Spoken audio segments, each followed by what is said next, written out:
Olá, bem-vindos ao BDP Podcast, um espaço de reflexão sobre temas económicos e monetários do Banco de Portugal. O meu nome é Nuno Aguiar e no episódio de hoje vamos falar sobre preços, sobre a sua subida e descida e sobre a percepção que os portugueses têm desses movimentos. Pode parecer estranho, mas as duas coisas nem sempre coincidem. O entendimento que os consumidores têm da evolução dos preços tende a ser superior àquilo que os dados oficiais mostram. E essa diferença parece ter aumentado a partir da pandemia, com impacto na tomada de decisão das famílias e, por arrasto, na atividade económica. A descrição deste fosso e os possíveis motivos para a sua existência foram motivo de reflexão numa caixa do mais recente Boletim Económico do Banco de Portugal. E neste episódio, para nos ajudar a perceber melhor o fenómeno e as suas consequências, temos connosco o economista João Bonito Gomes, do Departamento de Estudos Económicos. Bem-vindo, João. Muito obrigado. Mais fácil começarmos. Porquê é que os economistas acham importante acompanhar a percepção dos consumidores sobre a evolução dos preços e não apenas os preços propriamente ditos? Primeiro, acho que é importante perceber esta diferença entre as percepções de inflação e a inflação observada. E, na verdade, a diferença é muito simples. A inflação observada é aquilo que os números dizem. É a variação média do preço de um cabaz que representa o consumo de bens e serviços dos consumidores, que, no nosso caso, em Portugal, é medido pelo Instituto Nacional de Estatística. E, por outro lado, as percepções refletem a experiência concreta dos consumidores. O quanto sentem que os preços sobem ou descem quando vão ao supermercado, abastecem o carro ou pagam as contas, por exemplo. Como as pessoas dão mais atenção a alguns preços do que outros, as percepções podem não só diferir entre consumidores, como também podem diferir da inflação observada. Uhum. E os economistas acompanham estas percepções dos consumidores. Porquê? Porque as pessoas percebem a forma como as pessoas percebem a inflação influencia diretamente as suas decisões económicas. O consumo, a poupança, as expectativas sobre a economia e até mesmo a forma como elas reagem à política monetária. E mesmo que os preços aumentem mais ou menos, é a percepção sobre a evolução dos preços que condiciona o comportamento do agregado. Também porque estas percepções influenciam as expectativas de evolução dos preços no futuro.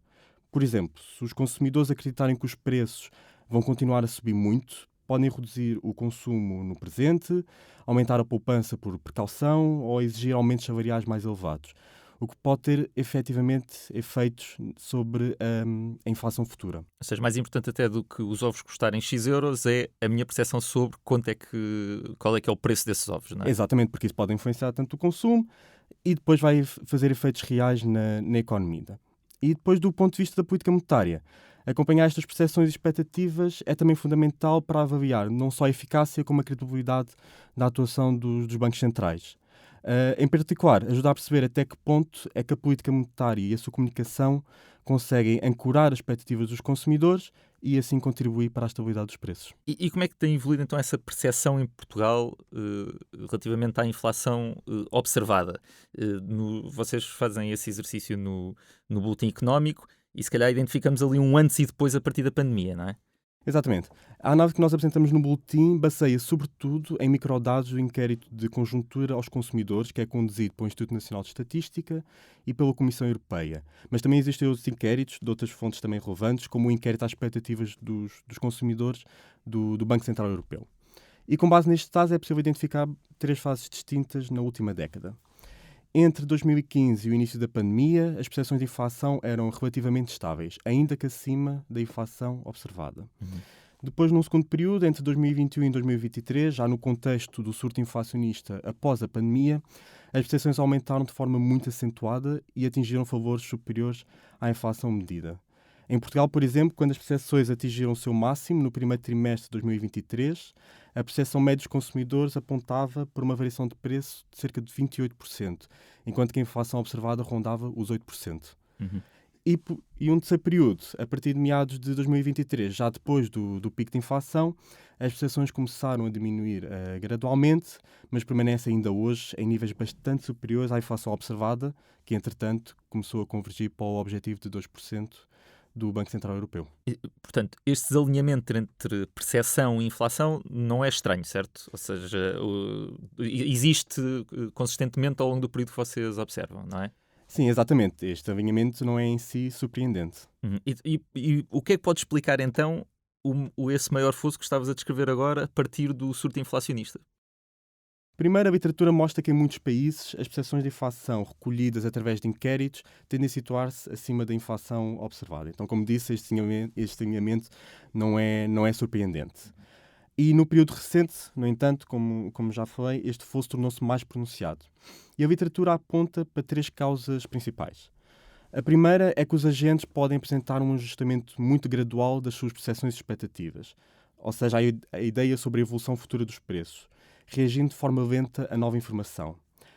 E desta maneira, dado que o surto inflacionista foi relativamente recente, será de esperar que as percepções de inflação demorem a convergir para valores mais próximos dos da inflação observada. Ou seja, é uma espécie de choque quando eu vejo os preços a subir e demoro um bocado a habituar-me a que aquele é o novo nível de preço. Exatamente.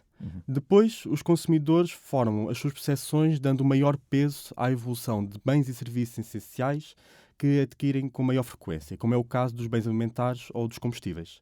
Como a compra deste tipo de bens é mais frequente, a variação de preço destes bens torna-se mais perceptível.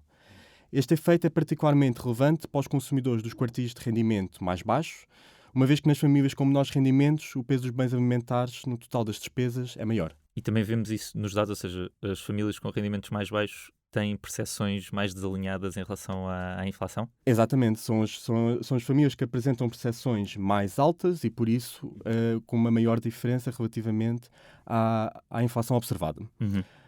E, de acordo com estes dados, é possível observar que tanto em Portugal como na área do euro, são realmente estes consumidores com menores rendimentos que têm estas percepções mais elevadas.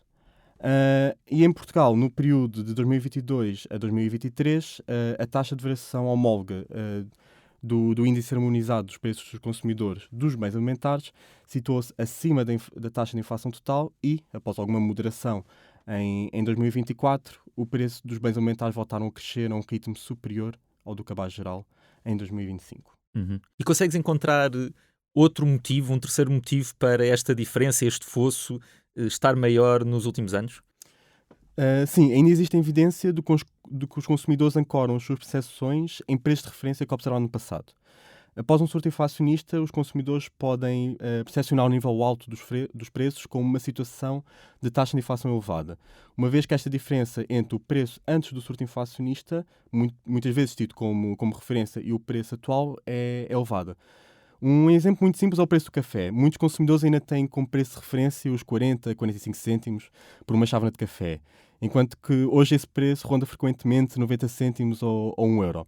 Esta grande diferença entre o preço de referência que observaram no passado e o preço atual, a tal expressão, ainda me lembro quando o preço do café, do pão, era algum valor, pode ser tida em conta pelos consumidores como uma situação de taxa de inflação elevada. Ou seja, olham menos para a taxa de inflação e mais para o nível do preço. Exatamente.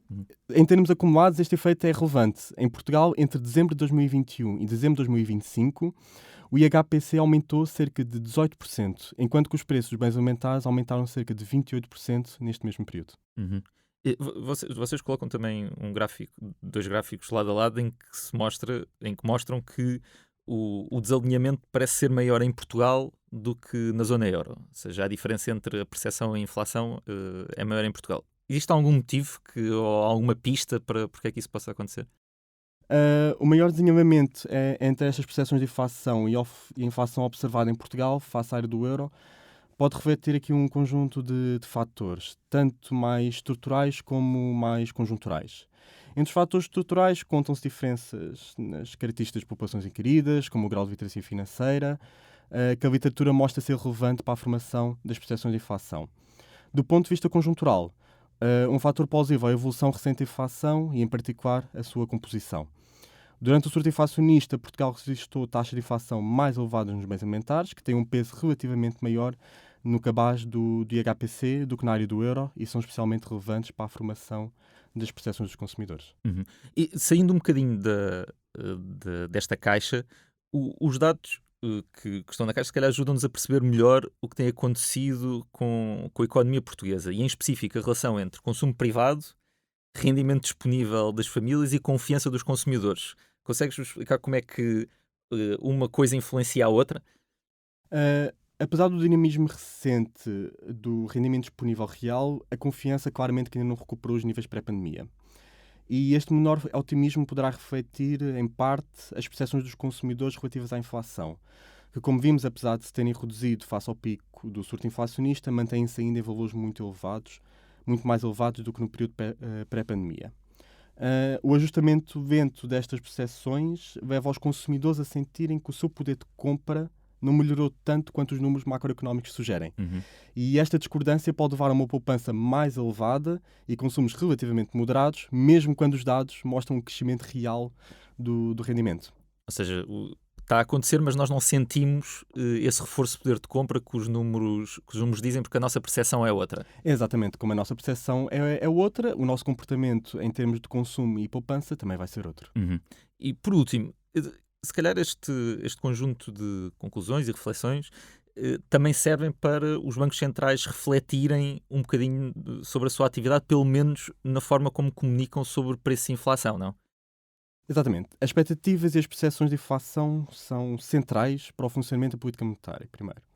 As decisões de consumo, poupança e negociação salarial dependem não apenas da inflação observada, mas daquilo que os agentes económicos acreditam que vai acontecer aos preços no futuro. E por isso, a monitorização da evolução das expectativas e das percepções de inflação é fundamental para os bancos centrais. Expectativas bem ancoradas tornam a política monetária mais credível e eficaz e ajudam a garantir que as alterações na taxa de juros se transmitem à economia como é esperado. E ao mesmo tempo que ajudam também a reduzir a incerteza e a volatilidade económica, obviamente. Então, um fator importante para explicar as diferenças entre as percepções e a inflação observada é a literacia financeira. Existe literatura que mostra que os consumidores com menor literacia financeira tendem a formar percepções mais distantes da inflação medida, em parte porque têm maior dificuldade em processar informação estatística e económica. E por isso, um resultado deste tipo de análise é que a promoção da literacia económica efetivamente interessa aos bancos centrais. E neste contexto, a análise aponta para uma segunda dimensão essencial, a comunicação da política monetária. Uma comunicação mais clara, acessível e contextualizada, que explica estas diferenças e a dinâmica que está subjacente aos preços, pode ajudar a reduzir o fosso entre as percepções e a inflação observada. E assim ajudam a reforçar a credibilidade dos bancos centrais e apoiam o cumprimento do seu objetivo de estabilidade de preços. Esperemos que este podcast também dê um pequeno contributo para isso. João, obrigado pelo debate que nos trouxeste hoje e que nos ajuda a perceber alguns dos dados económicos que vamos recebendo sobre a economia portuguesa. Muito obrigado também a quem nos esteve a ouvir. Percepções dos consumidores sobre a evolução dos preços é uma das caixas do Boletim Económico de Dezembro. Tal como as outras publicações do Banco de Portugal, pode ser consultado em bportugal.pt. Visite-nos no nosso site e siga-nos nas redes sociais. Até breve.